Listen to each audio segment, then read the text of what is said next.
et viens ici. En bon français, ça c'est une mauvaise phrase. Comment on peut dire, va, appelle ton mari et viens ici. Ça c'est une mauvaise phrase. En bonne phrase française, on dira, va, appelle ton mari et venez ici. Ou encore revenez ici. Mais il dit, va, appelle ton mari et viens ici. Pourquoi? La révélation des restants, Jésus savait déjà qu'il n'y a pas mari là-bas à la maison. Elle ira quand même, mais elle reviendra sans mari. Amen. Va, appelle ton mari et viens ici. Donc, la femme s'est rendue compte que ce monsieur-ci là, il connaît quelque chose me concernant, qui est au-delà de moi-même, mon système de compréhension. Mais là, elle dit, parce qu'au début de la conversation, la femme essayait d'expliquer à Jésus que avant que tu n'arrives ici là, il y avait les grands-pères, les Jacob qui nous ont fait ce puits. Elle a essayé de parler un peu des prophètes et elle parle même à Jésus comme camarade. Mais quand la vie de cette femme était révélée par Jésus, elle commence maintenant à appeler Jésus Rabbi. Si tu veux imposer le respect dans le couloir de ta fonctionnalité, collabore avec le repas de cet esprit. Maintenant, quand tu révèles la vie de quelqu'un, tu le révèles ce qu'il était dedans pendant des années, il n'arrive pas à comprendre. Quand tu le révèles cela, il se rend compte que tu possèdes quelque chose qu'il lui faut. Maintenant, on se rend compte que cette femme, instantanément, elle devient missionnaire. C'est pas vrai? La Bible dit à elle seule, je suis en train de parler à une femme ici dans la salle, alléluia. La Bible dit à elle seule, elle court, elle entre dans le village, et la Bible dit avant qu'elle ne vienne pour puiser de l'eau, quand les gens la voyaient, on la déviait, on l'évitait, parce qu'elle est samaritaine.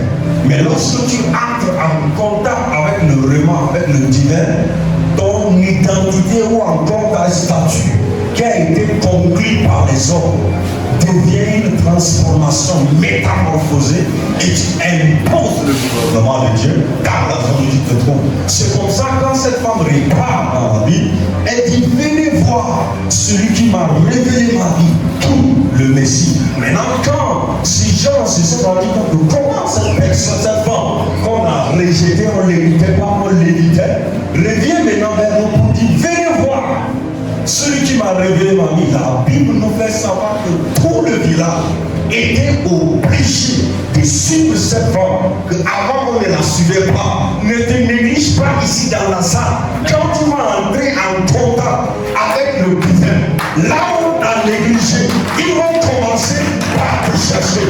Et ces gens s'étaient obligés de suivre la femme samaritaine. Ils nous venaient, suivez-moi. Elle a imposé le respect là où il n'y avait pas le respect dans ça.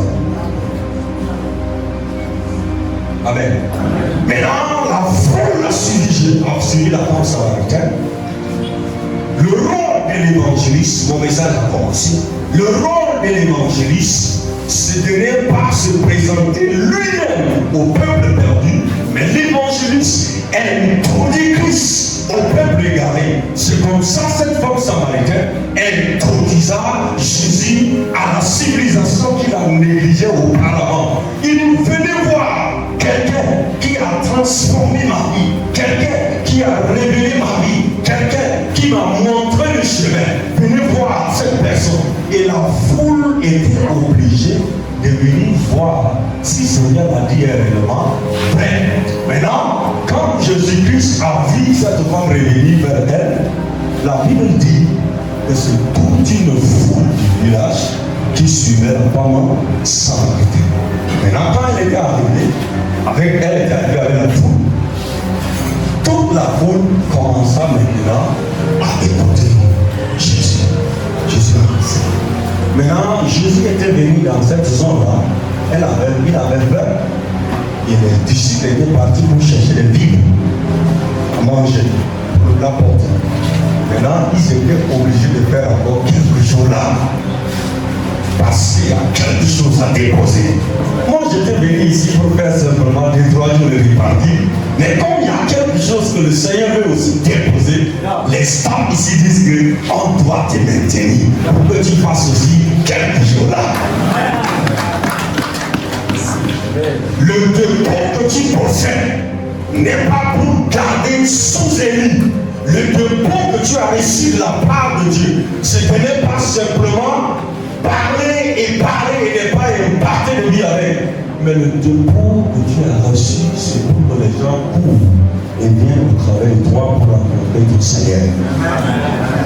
La femme samaritaine, dans l'intervalle de 30 minutes, 1 heure, elle a converti tout un village à Christ. Le jour, avant qu'elle arrive à convertir toute la congrégation de cette ville à Christ, la Bible dit que sa cruche, la cruche c'est qu'on met dans l'eau, on dit en bas, c'est ça? Pour bouger de l'eau. La Bible dit que cette femme a laissé tomber sa cruche. La cruche ici symbolise la nature humaine pour déposer et prendre la nature du Christ. Parce que quand tu vas reconnaître qui te prend, tu te rendras compte que cette personne te donnera de l'eau vive qui n'est allée jamais. Et quand elle a déposé cela, elle a effectivement reçu de l'eau vive qui n'a pas taillé. C'est comme ça la foule était obligée de la suivre pour aller à la source de cette eau qu'elle a bu aussi. Amen.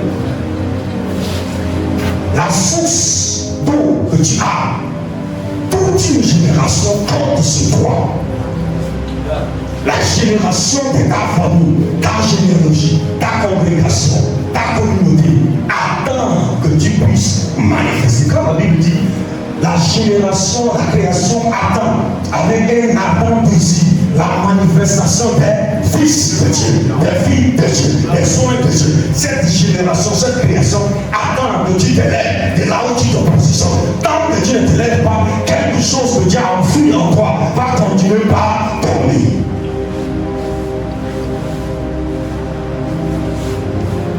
Quel est le couloir de ton appel? Ça peut être l'évangélisation. Quel est le couloir de ton appel? Ça peut être le prophétique. Quel est le couloir de ton appel? Ça peut être le pastoral. Quel qu'en soit là où Dieu te positionne, il faut que tu te lèves. C'est comme ça que la Bible dit dans Isaïe 60, le verset 1. Il dit, lève-toi et sois éclairé. Car ta lumière arrive. Regarde, la lumière était en train de venir. Mais tant que tu ne te lèves pas, la lumière ne viendra pas te localiser. Ça, c'est le verbe d'action. Il y a une action qui doit être engagée. Mais tu es là qui te dit, tu t'appuies sur toi-même, tu te dis que ça va venir, ça va venir. L'action ici ne viendra pas de Dieu. Dieu a déjà relâché la lumière. Mais il faut que toi, tu te lèves afin de rencontrer la lumière. L'enfant prodigue était obligé de se lever. Au début, il se lamentait, s'apitoyait sur son sort. Mais le jour où il a pris la résolution de se lever et il s'approcha, le Père aussi s'approcha vers lui. La chose que Dieu attend de chaque personne, c'est un point d'action. Quelle est l'action que Dieu engage pour ton appel? Il dit ici, là, on ne combat beaucoup. Il dit ici, là, on ne m'aime pas. Frère, le jour où tu te lèves dans le couloir de ta fonctionnalité, la femme samaritaine a imposé ça. Tu peux aussi imposer ta part.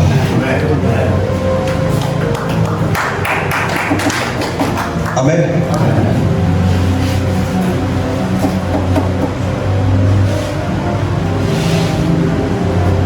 L'apôtre Paul, il était arrivé dans une église. Quand il était arrivé dans l'église, il avait trouvé un jeune homme dénommé Timothée.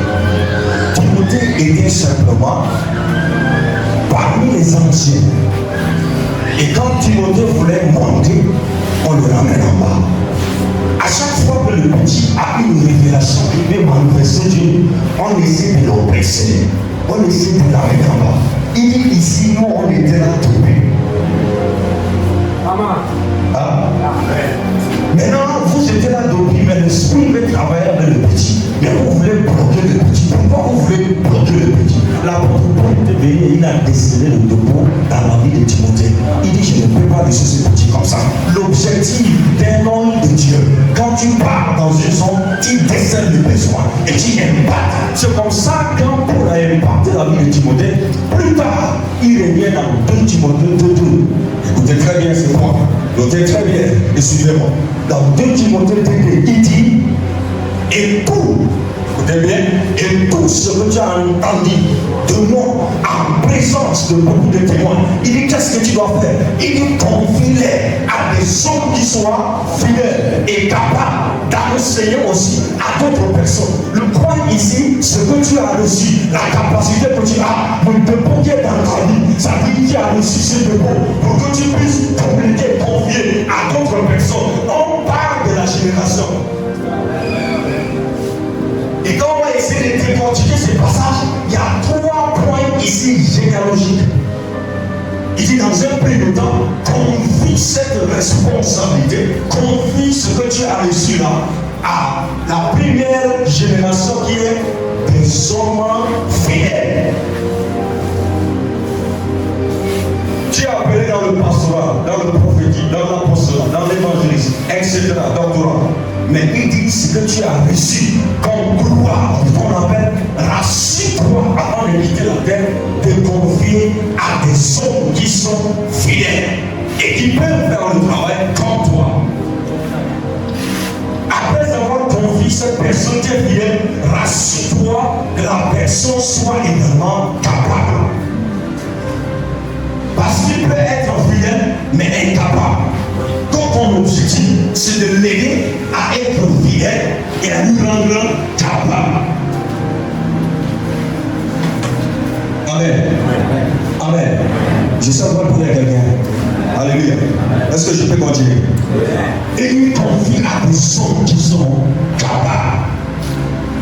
Maintenant, qui dit quoi? Qui sont aussi capables d'enseigner à d'autres personnes.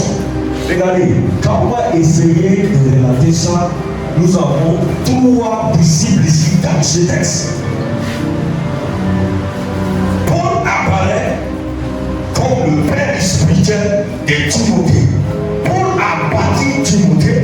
Maintenant il dit à Timothée, va ce que tu as entendu de moi, va impacter, déposer dans la vie de 3 personnes qui soient capables de faire la même chose que toi. Moi, je veux rester en arrière-plan pour te coacher, pour te guider, pour te canaliser, mais va te multiplier, te dupliquer dans la vie des autres.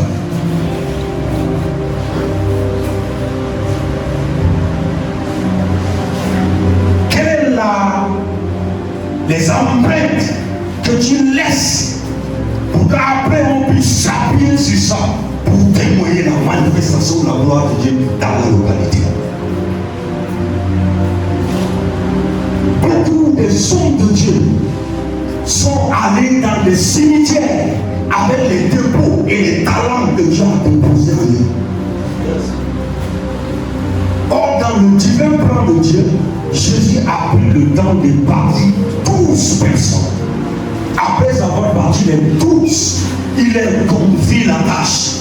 Et il dit, il est avantageux pour vous que je m'en aille. Pourquoi? Pour que quand vous allez partir, vous ferez même des choses les plus grandes que moi je n'ai pas fait. Arrivé à un certain niveau, Jésus pouvait même dire à ses disciples, il dit, il y a tellement de choses que je veux vous enseigner, je voulais vous relâcher, mais même le monde ne peut pas contenir. Pourquoi il dit ça? Ça veut dire si tu es là dans la salle de Dieu malin, ça dit de Genèse jusqu'à Apocalypse, à l'ère où nous sommes normalement, on doit déjà saisir toutes les révélations. Et maintenant, aller trouver le Seigneur Jésus. Il dit la chose que tu as dit que tu n'as pas encore relâché parce que le monde ne peut pas contenir ce que tu as relâché avant. Nous, on a déjà tout reçu. Comme la partie que tu as gardée là. Alléluia. Amen. Le point est que nous sommes plus restés stagnants sur un point et on est satisfait.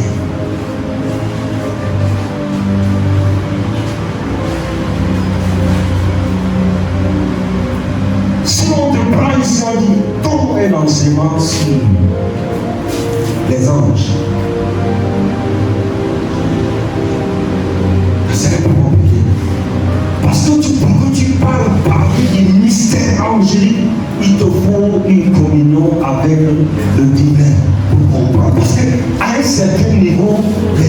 les descriptions ne sont pas sorties clairement dans la Bible, mais c'est par la révélation.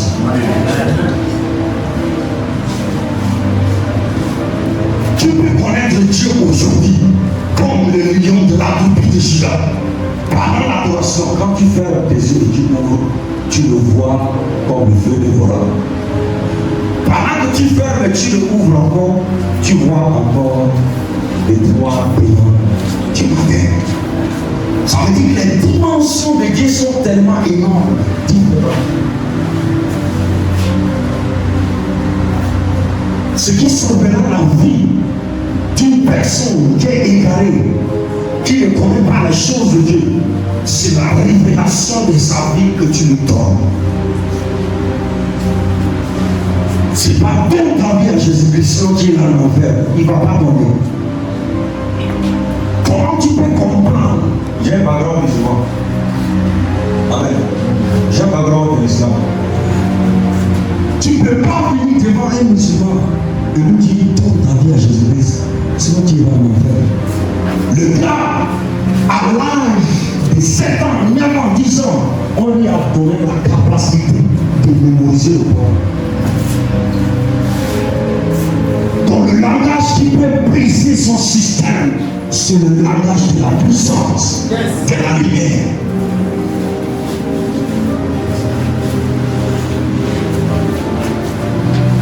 Nous devons arriver à un niveau où on se réveille et on entre dans le couloir de la fonctionnalité d'autorité ministérielle.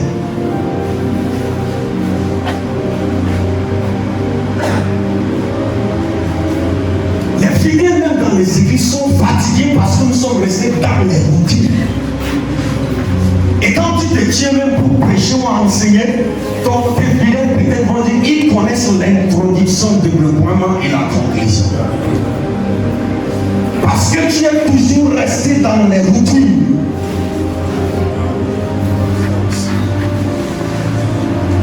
Je peux décider d'enseigner la parole de Dieu pendant 4 heures du temps. Tu ne seras pas fatigué. Pourquoi? Parce que ce qui descend, ça ne vient pas de ta garde, mais ça vient du trône de Dieu au travers de ta garde. Et pour arriver là-bas, il nous faut entrer dans le couloir d'une vie d'éternité avec le Seigneur. Tu veux bénir le peuple de Dieu, tu veux révéler les choses au peuple de Dieu, il faut aller au préalable, au milieu, avec le trône de Dieu. Regardez, quand on parle, il y a un chant dessus, quand on parle des sacrificateurs dans le temps ancien, quand on parle des sacrificateurs, c'est quelqu'un qui prend le péché de tout un peuple d'Israël. On parle du grand maître et il se présente dans un premier temps dans le parvis. Le parvis représente simplement la cour d'une concession. Alléluia. Maintenant, il y a ce qu'on appelle le lieu saint. Le lieu saint représente simplement le salon d'une maison de quelqu'un. Le lieu très saint représente simplement la chambre à coucher de quelqu'un. Et pour que tu viennes chez quelqu'un, tu as accès, même les voleurs ont accès au parvis, dans la cour. Tout le monde peut entrer dans la cour. Mais pour accéder dans le lieu saint, appelé le salon, il te faut une petite intimité avec cette personne. Je vais pratiquer ça pour que tu comprennes. Ce n'est pas tout ce qui te visite que tu le reçois dans ton salon. Non. Ah. À un certain niveau, il y a un degré d'intimité qui lui permet d'accéder à ton salon. Yes. Il y a des gens qui n'entrent pas simplement au salon. Certaines dimensions d'intimité avec eux leur permettent d'aller même jusqu'à dans ta chambre à coucher. Yes. Amen. Maintenant, dans l'Ancien Testament, quand le sacrificateur se présente pour offrir le sacrifice holocauste au Père, qu'est-ce qu'il fait? La Bible nous fait savoir qu'on attachait son rein avec une longue trompe. Pourquoi? Pour que quand il entre dans le lieu saint, et que si jamais il y a le péché à lui, quelque chose qui lui bloque, des théories là-bas, il va se encore en vie. Mais s'il n'y a pas de gestes de l'intérieur, ceux de dehors vont se briguer à toujours rien bon mouvement, la Bible dit qu'ils vont juste tirer la corde pour faire sortir son cadavre. Et maintenant, ils vont attendre une autre année pour offrir autre sacrifice par un autre grand prêtre. Vous pensez que l'adoration c'est simplement venir chanter avec des belles voix? Non. Je connais un père au Nigeria appelé Koumri. Il n'a pas une belle voix, mais quand il adore, il y a des manifestations tangibles dans la salle. Pourquoi? Parce que ça, c'est des gens qui ont su développer le couloir d'intimité seul à seul avec le Seigneur. Avant de présenter le peuple de Dieu devant le trône de Dieu, il faut que tu te présentes ce peuple-là devant des gens dans le couloir secret. Maintenant, il y a un certain niveau. Si dans le lieu saint il n'est pas mort, il va prolonger légèrement dans le lieu très saint. Là où il y a le cheminement de Dieu, là où il y a l'atmosphère de la présence de Dieu, là où Dieu lui-même se repose, quand tu entres là-bas, et que s'il n'y a pas un péché, tu vas maintenant réellement offrir des sacrifices à Dieu. Et la prière de tout un peuple sera exaucée. Mais s'il y a un péché, s'il y a quelque chose qui est bloqué à ce niveau-là, de dehors, on secouera la corde.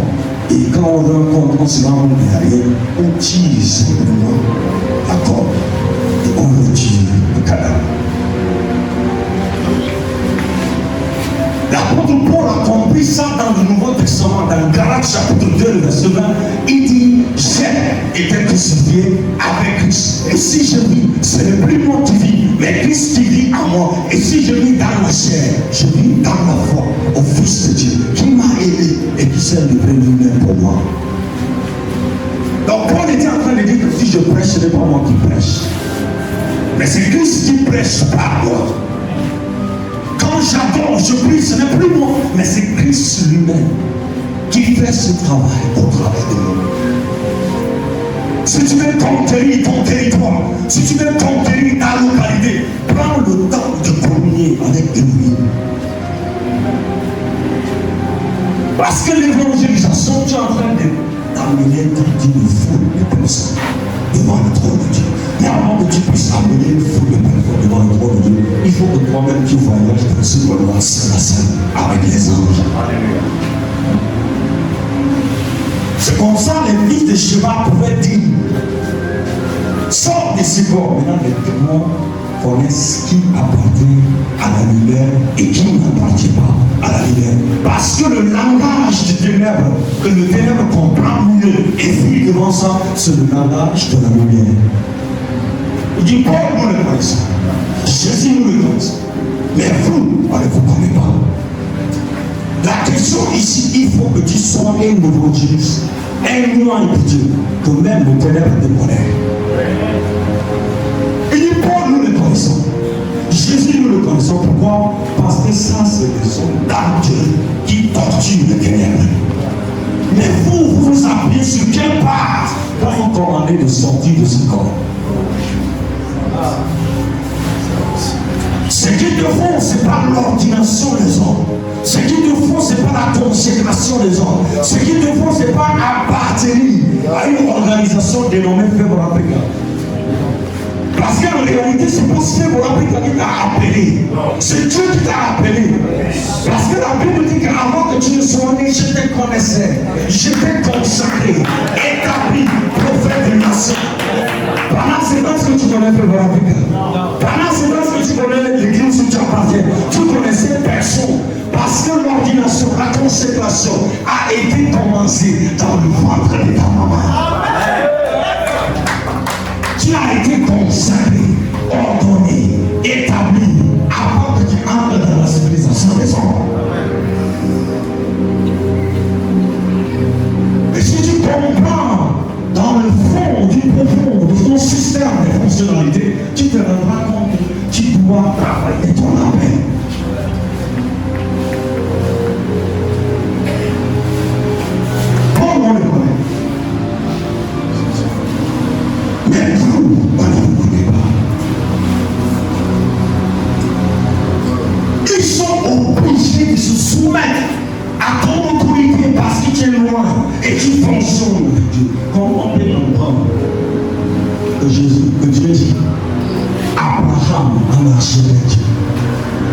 Enoch a marché avec Dieu. Élie a marché avec Dieu. Amos a marché avec Dieu. Comment un divin peut marcher avec lui? Ça veut dire, si un divin marche avec l'humain, ça veut dire que l'humain a été transfiguré. Il a été métamorphosé. Il est simplement changé complètement. La Bible dit que Jésus a pris Pierre, Jacques et Jean. Il les a envoyés sur une montagne. Le nom de la montagne n'est pas connu. Mais la Bible dit que c'est la montagne de la transfiguration. Pourquoi? Parce que quand ils étaient au début sur cette montagne pour prier, il n'y avait pas le nom dénommé montagne de la transfiguration. Mais c'est parce que quelque chose s'est passé. D'abord, à cause de ce qui s'est passé là, on a attribué à cette montagne la montagne de transfiguration. Ça veut dire que si tu décides de communier, collaborer avec Elohim dans ta localité, on risquera de dire dans cette localité-là, on donnera le nom de cet homme de Dieu. Parce que à cause de lui, quelque chose a été transfiguré.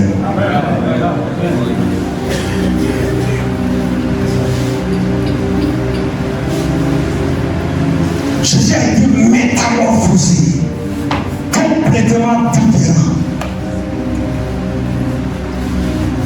Il te fera métamorphose. Quand on dit transfiguré, ça dit même toute ta figure est complètement différente.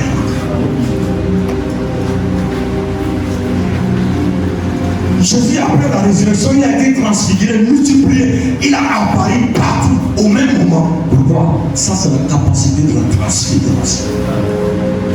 Nous allons arriver à un niveau de fonctionnalité de notre appel où on n'a pas besoin de se réunir dans une salle comme ça pour rendre un ministère. On va juste se convoquer quelque part dans le 3e ciel où on apparaît là-bas. Amen. Si les sorciers peuvent disparaître et apparaître là-bas pour leur réunion, même cette capacité, nous possédons. Et on peut disparaître et apparaître.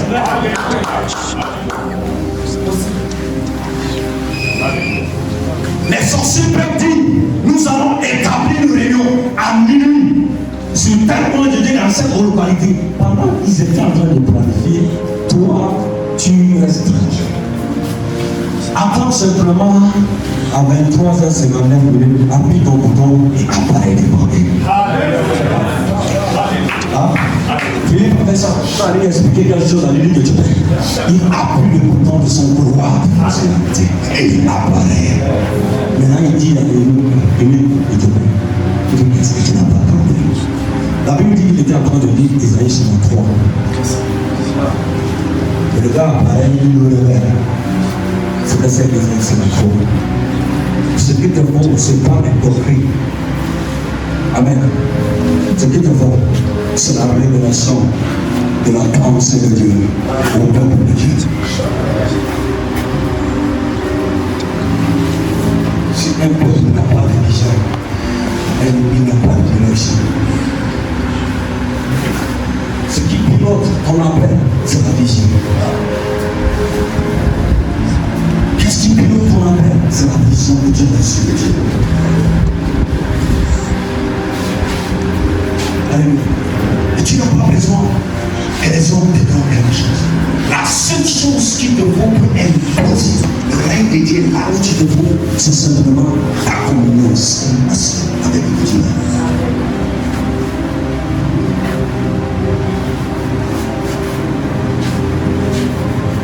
Cette vie que tu te trouves dedans, dans cette localité, a simplement besoin de la visitation du Dieu. Et quand on parle de chronos et de kairos, le chronos c'est le période du temps donné pour quelqu'un. Maintenant le kairos c'est un temps fixé, une saison. La Bible nous parle de ce temps qui était à côté de la piscine de Bethesda. 38 ans. Et il s'apitoyait simplement sur son corps. Il s'inquiétait. Qu'est-ce que je peux faire pour entrer dans ce trou? Parce qu'à chaque fois que l'ange descend de l'eau s'agit, il n'avait pas quelqu'un qui peut l'aider. Parce qu'il la partie simplement nécessaire. Je voudrais dire à quelqu'un, cet enfant qui tarde à venir dans des affaires, c'est parce que tu te lamentes beaucoup. Sors de la lamentation et entre dans le couloir de la prière et déclenche encore des choses, ça va venir à tes. Parce que tout ce qui peut être à l'existence, ça vient sous l'ordre du commandement de la parole. Il dit que la lumière s'ouvre et la lumière fuit. Let it be light and there was a light. La lumière s'ouvre et la lumière fuit. Nous avons été ordonnés, commissionnés, mandatés dans une zone pour commander la lumière derrière la zone.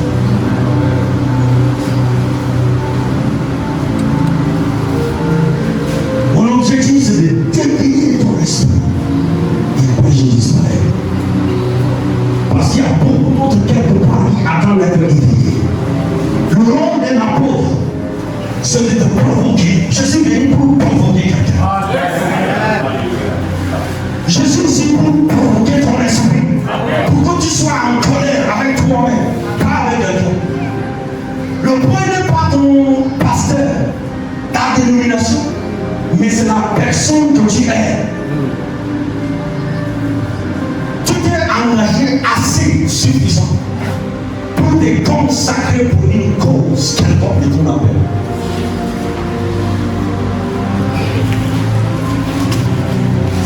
Il y a un prix à payer dans ce monde.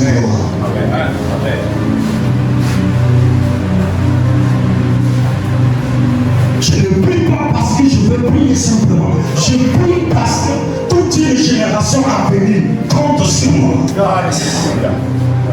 Et je dois établir le règne de Dieu dans la zone Dieu me positionne.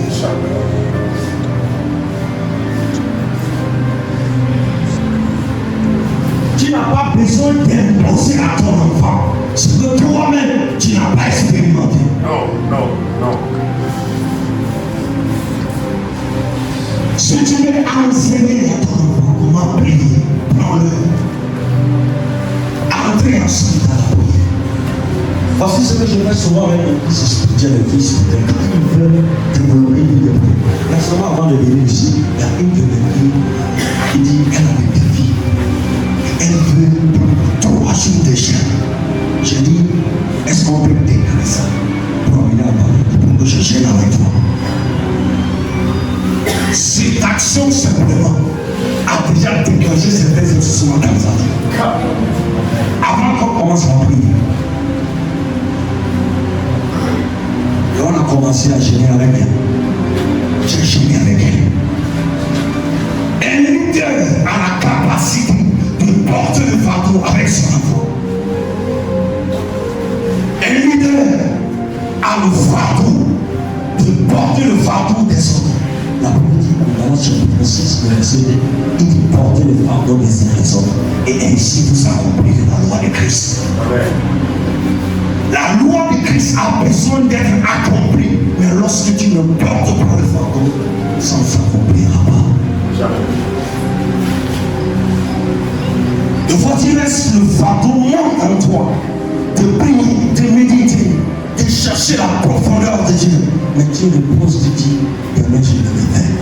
Le soir je vais le faire. Le fardeau monte en toi à déchaîner. Tu dis que le repas qui est là, je mange demain même je vais programmer le jeûne. Et pendant ce temps, les anges qui ont été confiés de venir te soutenir, t'accompagner dans cette période, ils se retirent. Et ces anges ont existé avant que tu ne sois né.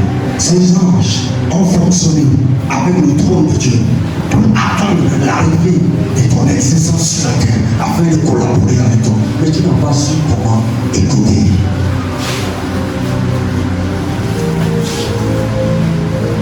Un évangéliste, c'est un marteau de Dieu. Il ne t'impose pas dans ce que le Seigneur. Mais ce qui sort de sa bouche t'impose. femme samaritaine n'avait pas besoin de pousser. Venez voir celui qui m'a révélé ma vie. Ça, c'est la finalité de sa prédication. Et la Bible dit toute la foule a suivi. Est-ce qu'il y a des évangélistes dans la zone? C'est un gros séminaire. Avez-vous entendu parler des Renard Bongué? C'est un évangéliste. Il était venu à ça. Quand on était encore le gamin, il a déposé les bases.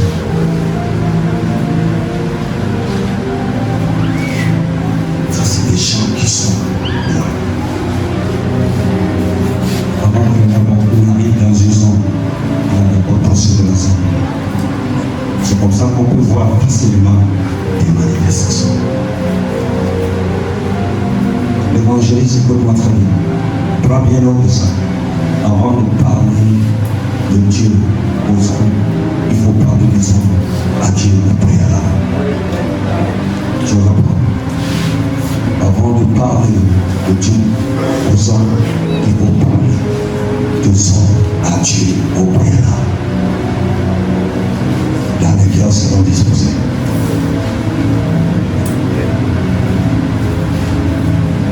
La raison pour laquelle tu es là, tu me parles actuellement, c'est parce que j'ai possédé ton cœur la nuit.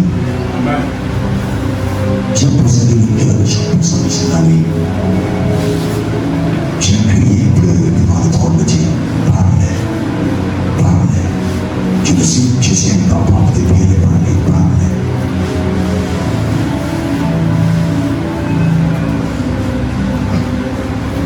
C'est fini la médiocrité spirituelle. C'est fini. Notre génération a besoin des hommes dangereux. Des hommes dangereux. Des hommes dangereux. Qui font de vrais mouvements. Quand ils apparaissent quelque part, ils brûlent tout sur le chemin. Tout ce qui est comme de la part, des bois, des fleurs, doivent être consumés par l'arrivée d'un évangile. Les herbes que vous voyez là-bas dehors, c'est encore vert. Mais si ça devient sec, on met simplement une petite allumette pour le feu. Ça va prendre toute la cour et brûler tout sur ce chemin. Ça, le travail d'un évangéliste. On va prendre un peu avant de continuer. Alléluia. Amen. Comprenez-moi. Amen. Que le Seigneur vous bénisse. Dehors, nous sommes sur l'évangile. Ça, c'est notre point, c'est ça? La dernière fois, vous avez dit la fonction d'un évangéliste. Tu peux prendre l'autre. La fonction d'un évangéliste. Et ça se prend.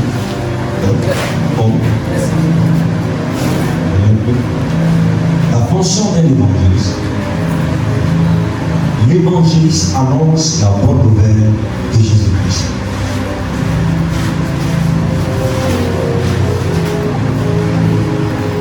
Amen. L'évangéliste annonce la bonne nouvelle de Jésus-Christ. Il a sa mission. La mission d'un évangéliste, c'est atteindre le peuple. Conduire les âmes au salut et proclamer l'évangile avec puissance. Sa mission, atteindre le peuple, conduire les âmes au salut et proclamer l'évangile avec puissance. Dans la proclamation, 3 façons pour les missions.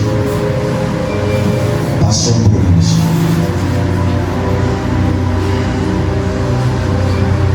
Quatrièmement, capacité à conduire les personnes à Christ.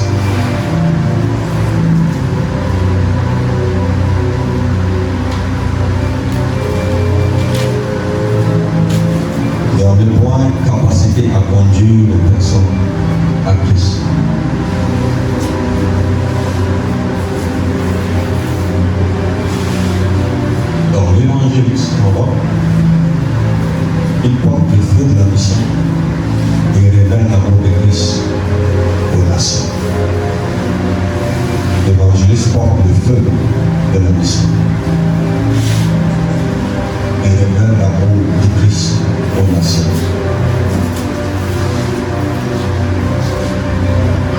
Un évangéliste qui n'est pas. Ça je suis en train d'expliquer. Ne notez pas tout. Comprenez les prévenus par la compréhension spirituelle. Amen. Regardez. Un évangéliste qui n'a pas de peur, il n'a pas d'exemple. Ah, je vais nous expliquer. La Bible dit Jean et Pierre sont arrivés devant le temple. Et devant le temple, il y a un paralytique qui était là, devant le temple de la Bible. La Bible nous fait savoir que tout ce que le paralytique demandait à Pierre et Jean, c'est l'or ou l'argent. Maintenant, Pierre prend la parole et il dit, regarde-nous, nous n'avons rien à te donner, mais ce que je te donne. Au nom de Jésus-Christ de Nazareth, lève-toi et marche. Tu ne peux pas donner ce que tu n'as pas. Tu ne peux que donner ce que tu as. Si tu es oranger, tu ne peux que donner des oranges. Si tu es citronnier, tu ne peux que produire des citrons. Si tu es manguier, tu ne peux que produire des mangues. Si tu es goyavier, tu ne peux que produire des goyaves. Tu ne peux pas donner ce que tu n'as pas. Tu ne peux que donner ce que tu as.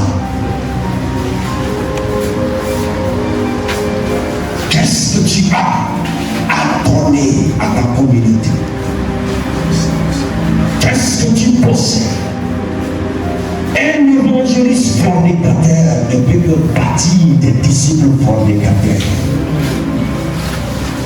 Un évangéliste voleur ne peut que bâtir des disciples voleurs. Un évangéliste idolâtre ne peut que former des disciples idolâtres. Tu ne peux pas donner ce que tu n'as pas. Tu ne peux que donner ce que tu as.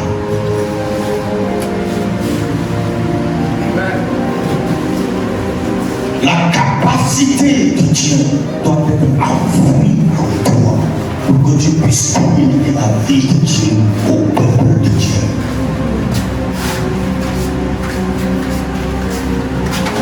Il y a des choses qui ont besoin d'être précises, dégagées, ôtées, balayées avant de communiquer la vie de Dieu.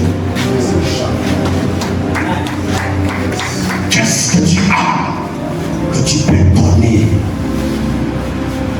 Qu'est-ce que tu possèdes que tu peux donner?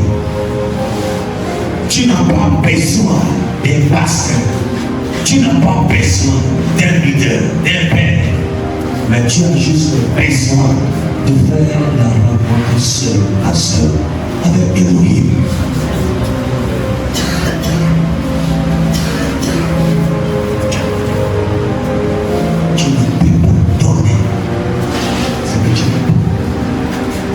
Un évangéliste colérique ne peut que bâtir des disciples colériques.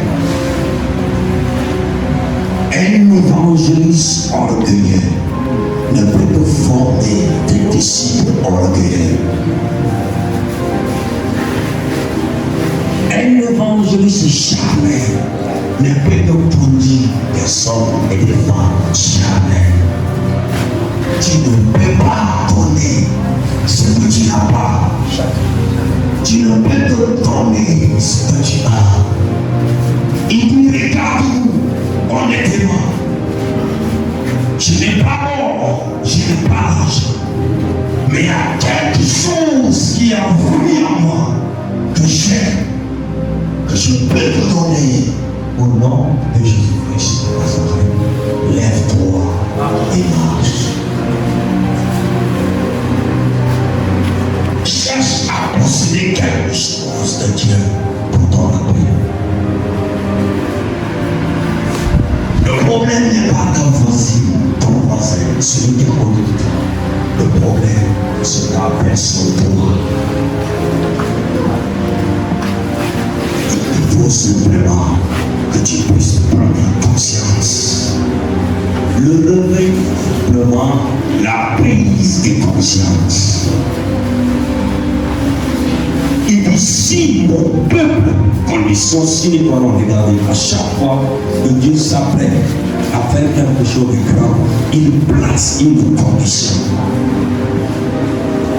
Même pour le suivi, si quelqu'un veut venir après moi, ça veut dire tout le monde, mais une seule condition. Si quelqu'un veut, ça veut dire qu'il y a une volonté qui doit être engagée. Il dit, si mon peuple, décroche cette parole, il dit, si mon peuple, celui qui est tellement qui m'entend. Qu'est-ce qu'il fait premièrement? S'humilie. L'humilité, c'est le premier signe du réveil. L'humilité. Le premier signe du réveil, c'est l'humilité. Je me rabaisse. Avant que le réveil du temps de la dispensation, nouvelle alliance scénarii, quand Jésus est venu pour activer ça, Jean-Baptiste a dit que je diminue et que tu croisses l'humilité.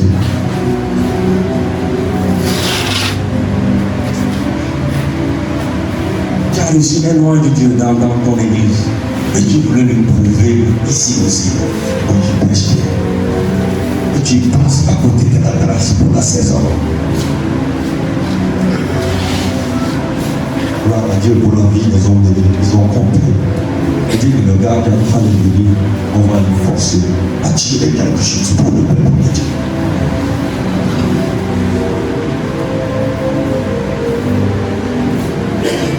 Je suis désolé, je suis un ancien de la parole.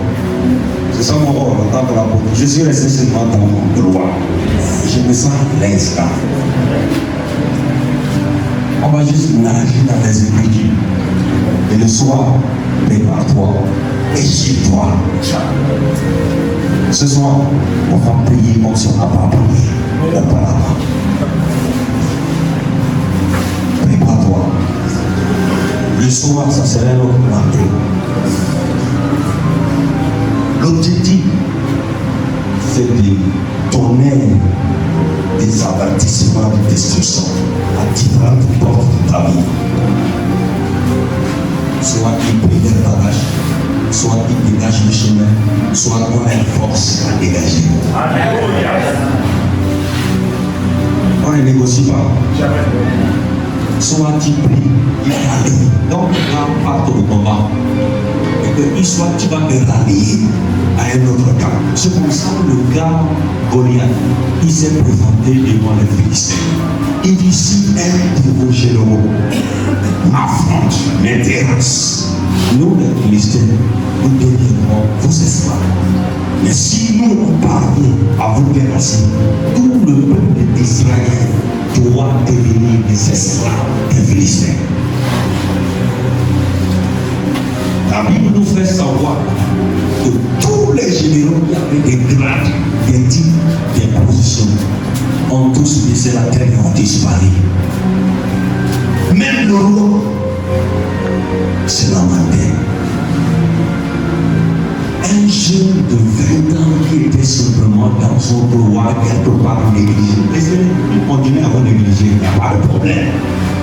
Mais quand la saison de la manifestation arrive, il se rend compte que ce n'est pas l'âge. Ce n'est pas l'âge. Mais c'est la capacité en vie dans l'âge. La Bible dit que le jeune homme était venu simplement avec un petit peu pour donner à ses frères qui sont au front. Arrivé au front, il écoutait une voix qui challengeait, qui priait tout un peuple d'Israël. Voici comment il qualifie cette personne. Il dit, qui est ce chien qui ose défier le peuple de l'Éternel? Il part trouver le roi Saül. Il négocie pour qu'on lui laisse aller combattre ce géant. Il dit non, ça dépasse ta force. La Bible dit nous ne marchons pas par la vue, mais nous marchons par la foi. Le roi n'avait pas la foi. Il voyait les choses physiques et le petit voyait les choses spirituelles. La Bible dit que Élie était resté et puis les généraux sont venus pour les détruire. Et il disait à Élisée, n'aie pas peur. Mais Élisée avait peur. Mais là, il prie, il dit, Seigneur, ouvre les yeux de mon disciple pour qu'il puisse voir les anges qui nous entourent. Et la Bible dit effectivement Dieu ouvra les yeux d'Élisée. Et Élisée voyait des milliards et des milliards des anges qui les entouraient. Après, il a prié. Et Élie et Élisée étaient devenus invisibles aux yeux de ses armées. Quand ils vont venir pour t'attaquer, ils vont voir. Et Dieu dit, mais après tu me regardes. Parce que tu deviens invisible aux yeux de Dieu. La Bible dit, ils ont fait tout comme ça autour d'eux et ils sont répartis. David, il dit, je pars contre lui. Pas avec de l'épée, pas avec des javelots, mais je pars contre lui au nom de l'Éternel des armées. Le combat que tu dois remporter ne peut être remporté par le nom de l'Éternel des armées. La capacité de dominer les territoires s'appuie simplement sur le nom de Jésus-Christ. Je m'appuie sur Jésus. Quand le tombeau de Jésus était vide, les anges sont venus s'asseoir sur la pierre. On verra qui par des délices. Pour renverser ce que tu as incarné. Quand ton appel est confié entre les mains du Seigneur, personne ne peut renverser. La Bible dit ce jour de 20 ans, il prend la parole et il monte. On lui a donné des armes, il dit, je n'ai pas besoin de ça. On lui a donné les pays, je n'ai pas besoin de ça. Je vais te conseiller une chose. Prépare-toi bien dans le secret. Développe-toi dans le secret. Quand tu apparais, ils vont voir ton Dieu. David était apparu, ils ont vu le Dieu de David.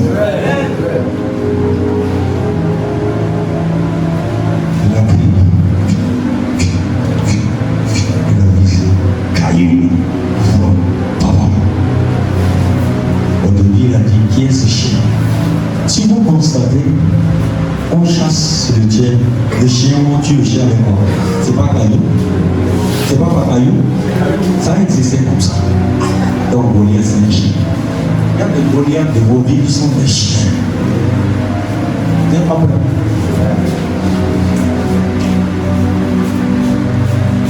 Amen. On continue un peu. Il faut que je bénisse l'enseignement d'aujourd'hui. Amen. Ah, révélation, ça va connaître. La mission du pasteur. Le pasteur nourrit. Le pasteur nourrit, protège, accompagne et conduit les croyants vers la maturité spirituelle.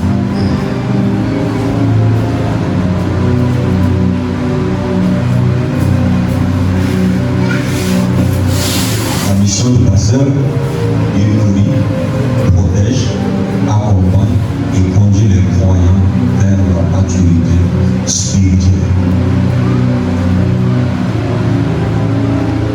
Maintenant, les caractéristiques du pasteur, de ce qui qualifie un pasteur. Le pasteur a la compassion. Le pasteur a la compassion. L'amour des personnes. Parce que s'il n'aime pas ceux qui dirigent, il ne peut pas les former. Amour des personnes, troisièmement, accompagnement spirituel.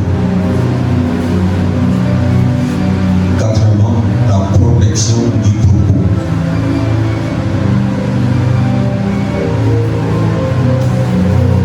Cinquièmement, le développement des disciples.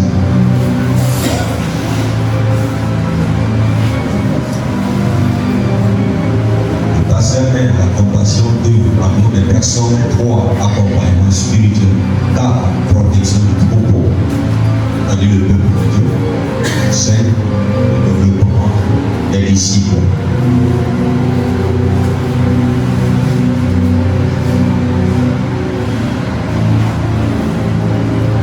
C'est bon, regardez, on va entrer dans l'explication de certaines choses. Amen. Si tu es en retard, tu vas monter après avec mon voisin.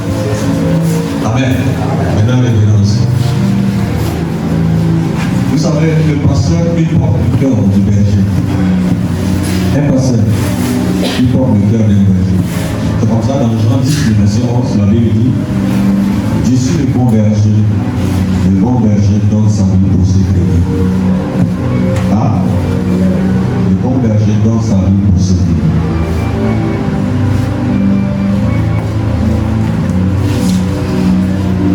Un pasteur, il porte le fardeau de ses membres. Pierre a accepté d'aller en prison pour son peuple. C'est pas vrai? Ah, c'est pas vrai?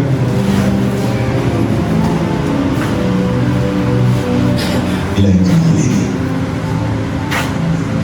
sur l'île de Patmos. Le dernier a écrit la révélation. Jean, l'apôtre d'amour. Et je veux pas prêcher sur le marché. Amen. Nous sommes tranquilles. Nous sommes encore sur le 5e temps ministériel. Maintenant, un pasteur. Il y a des pasteurs dans la salle. Amen. Si ton peuple, ou si quelqu'un vient vers toi pour te partager son problème, apprends à maîtriser ta bouche. Ce qui tue ton appel, tue l'avancement de ton ministère, tu ne maîtrises pas ta bouche. Ce qui fait à ce que les fidèles te fuient, ne viennent plus te trouver pour te partager leurs problèmes, c'est parce que ta bouche n'est pas maîtrisée par le Saint-Esprit. On vient te partager la chose que la personne a traversée. Toi qui viens maintenant, quand tu es déjà rassasié, tu commences à partager avec tes enfants.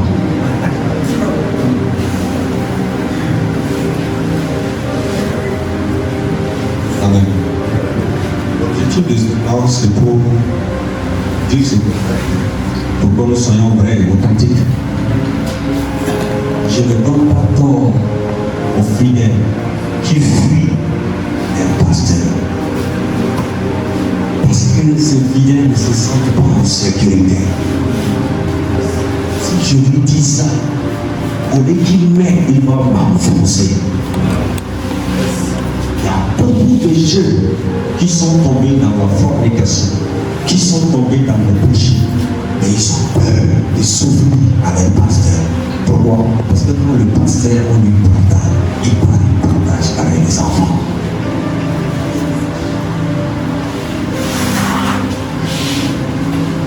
Un pasteur doit avoir la capacité de garder le secret.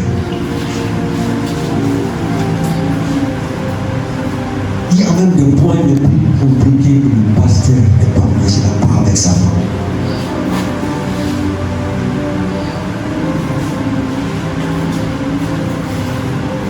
On a dit ici, un point qu'on a déjà dit tout à l'heure, donc c'est des caractéristiques. Qu'est-ce que j'avais dit? Amour pour les personnes.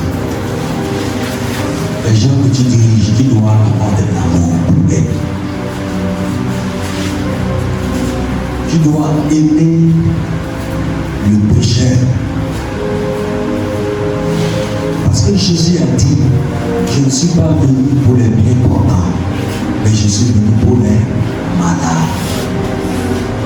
Quand l'enfant prodigue était revenu de sa souillure, qu'est-ce que le père de cet enfant prodigue a fait? Il a accueilli, égorgé le peuple, un peu donné le habit. Maintenant, il y avait un religieux à la maison qui était le frère de cet enfant prodigue. Quand il a entendu que le gars qui a pris son héritage pour aller dilapider est venu, il s'est mis en colère. Normalement, le papa doit nous rejeter. Il commence à attaquer.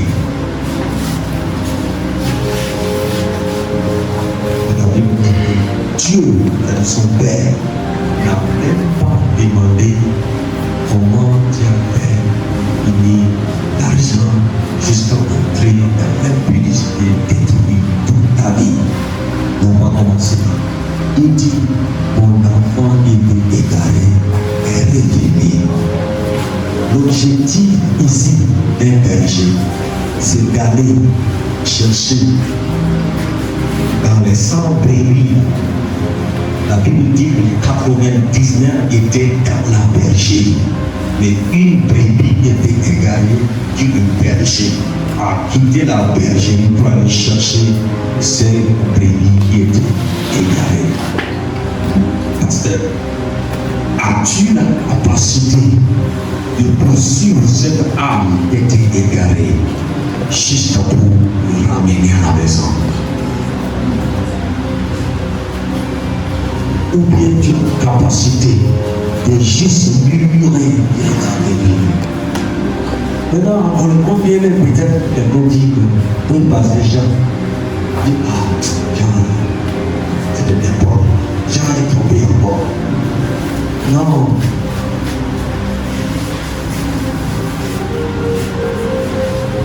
J'étais dans une église de passage pendant une mission d'un mois. C'est un Ivoirien, le pasteur de l'église. Et il y a un fidèle qui est un ancien de l'église. Et c'est comme s'il y a un péché qui le guette chaque 6 mois. On m'a expliqué que ça vient par séquence. Là, quand la séquence, autre 6 mois est arrivé, il était tombé. Et les gens paraissent un peu négligés. J'ai pris la parole, j'ai dit, qu'est-ce que vous avez fait? Avez-vous engagé la prière pour lui? Étiez-vous allé le trouver à la maison? Quel pas vous avez avancé pour le voir revenir à la bergerie? Rien. Dieu nous demandera des comptes. La Bible dit dans Ézéchiel, je ne me souviens pas, mais je passe, il dit si tu ne nous préviens pas de ces péchés, et qu'il meurt dans ce temps, Dieu te redemandera son sang.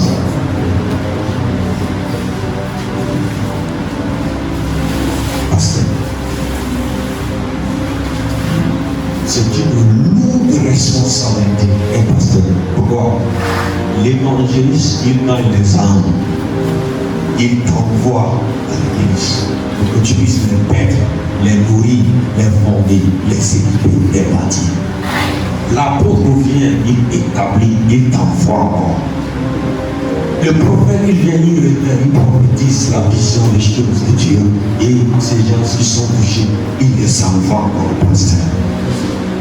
Le docteur, il vient établir certains fondements, tout ça, et il t'envoie comme fidèle. Maintenant, toi, tu penses que tu as beaucoup de fidèles, de l'argent entre, la dîme vient, et tu manges bien. Regardez la majorité des pasteurs, leur ventre est ballonné. Quand on veut le déplacer pour l'emmener quelque part, il réfléchit.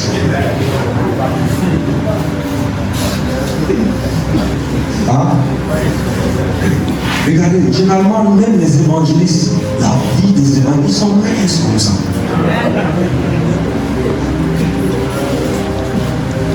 Pasteur. Le pasteur me regarde. Mais à la sortie, la vie dépasse les mains. Mais si parmi ces officiers, s'il y a des gens qui portent beaucoup de poids, les pasteurs. Ah. Le prophète, il arrive quand il fait le travail prophétique et que les gens sont gagnés et que ces gens disent tu peux nous demander dans quelle église? Il dit bon, il envoie dans l'église de pasteur Gédéon, pasteur Lazare, il envoie là-bas. Amen. L'apôtre, il envoie encore à Lazare. L'ancien, il envoie. Donc, finalement, les 4 officiers, ces hommes de Dieu, et il gagne, il envoie.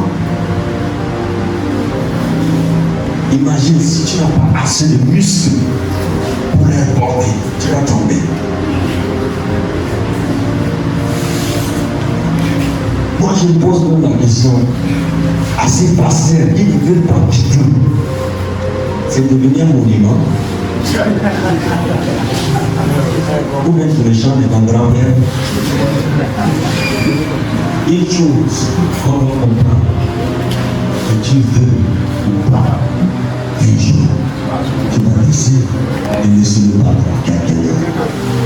Donc, s'il y a quelque chose qui est important à faire, c'est de préparer la relève. Beaucoup de nos pasteurs ne préparent pas la relève. Qui pense-t-il que dans ton église peut faire le même travail que toi et voyons même plus? Moi, je dis qu'il est avantagé pour beaucoup qui en a.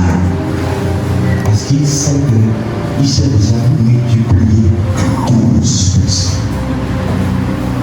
Imaginez 12 personnes ont conquéri le monde juste aujourd'hui, toi et moi, on parle de Christ. Mais imagine pour toi, village de 2 personnes seulement. Village de 2 personnes seulement. Pourquoi c'est compliqué? Le problème, c'est parce qu'on ne sait pas multiplier dans la vie des autres. Et un bâton de relais que tu dois léguer à une autre génération. On peut nous parler d'un pasteur qui perd ce pays dans cette localité. Par prière, que tu sois parmi les 3 premiers.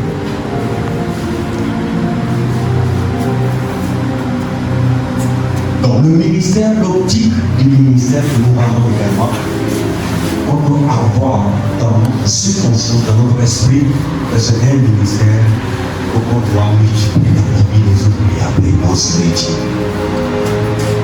Tu vois, le gars agir, même pour juger, monter sur la chair et plaisir, c'est la parole qui n'est pas guidée.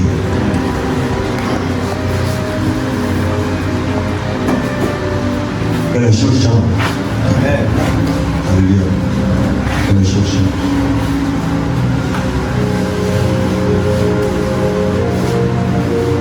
Au dernier jour, nous allons nous présenter devant le tribunal de Christ.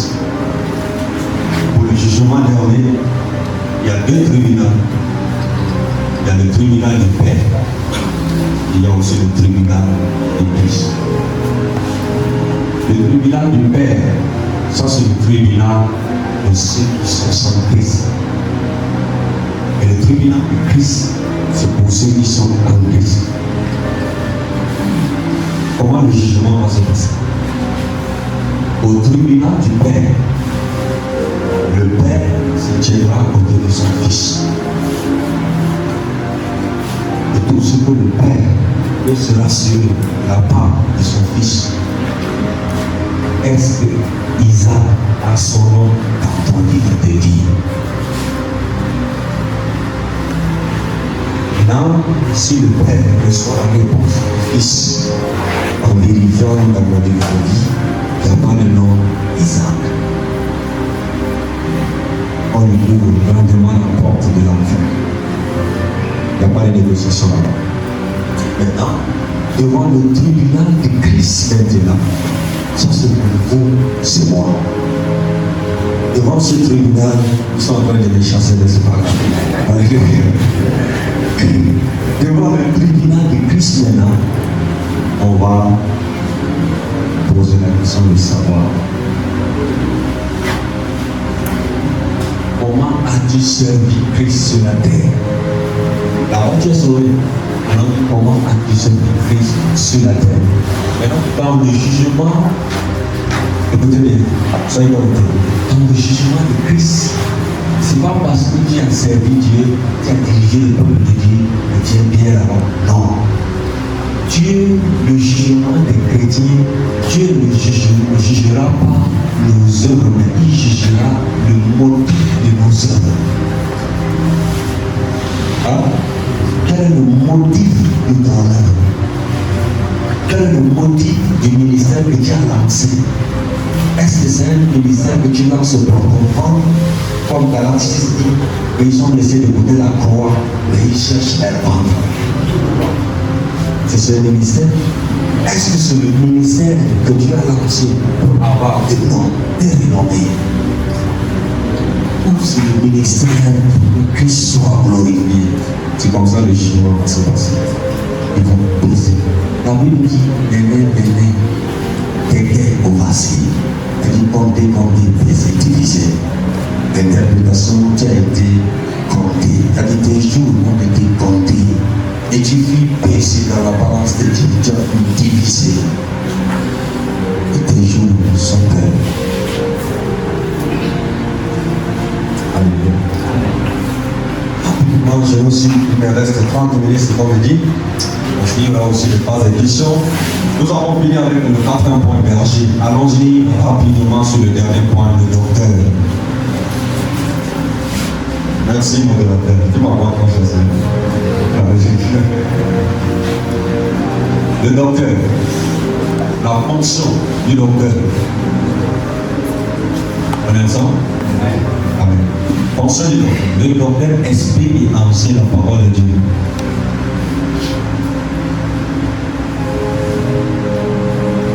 Le docteur explique et enseigne la parole de Dieu.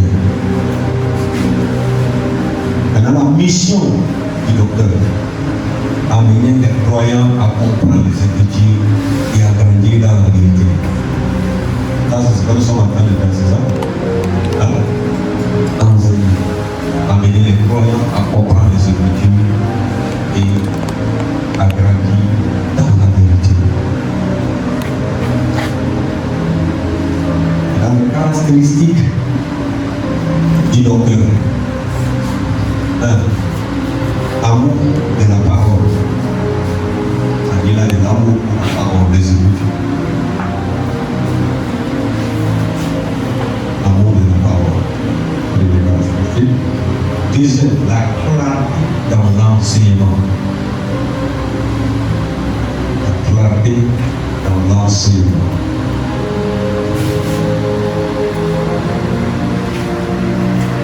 Clarté dans l'enseignement. Troisièmement, la profondeur biblique.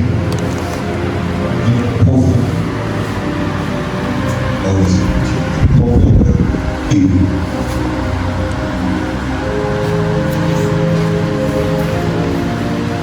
Quatrièmement, la formation des disciples. Il forme les disciples. Il bâtit les disciples. Et il les forme.